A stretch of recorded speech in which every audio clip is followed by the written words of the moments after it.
Hi friends. Today I want to tell you about a sucker on tomatoes, which in no case should be removed if you want to get 2 times more harvest. I will also tell you what kind of tomatoes this should be done on, because it doesn't apply everywhere. With this, in fact, I will begin my story.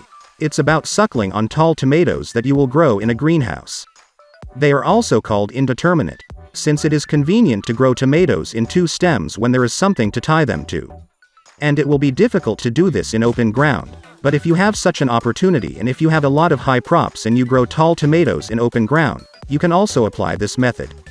And a video on how and when to remove sheets and suckers on tomatoes, I recently showed in a video on my channel. Go to the tomatoes playlist and look. As you can see, suckers grow in the axils of all tomatoes. We remove them again. We are talking about tall tomatoes. On undersized tomatoes, we do not cut suckers. Remove the lower ones and get to the sucker, which is not worth removing if you want to grow in 2 stems. And this significantly increases the yield on tall tomatoes. And look at the fork, and here is the first brush on the tomato. And to the right or to the left, the first sucker under the brush will go from below. He is the most powerful, goes as a continuation left. Pussies are already beginning to form on it, and leaving this sucker you will get a powerful bush and a big harvest.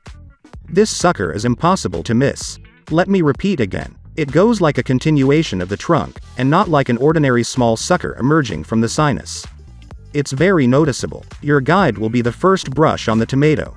Here under the first brush this sucker grows. This is the structure of tomatoes. And here is the actual result.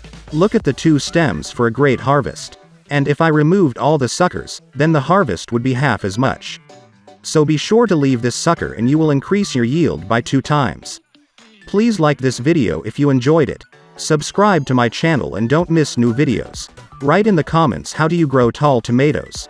I will be very interested, as well as my audience. I wish you a good day and see you in new videos.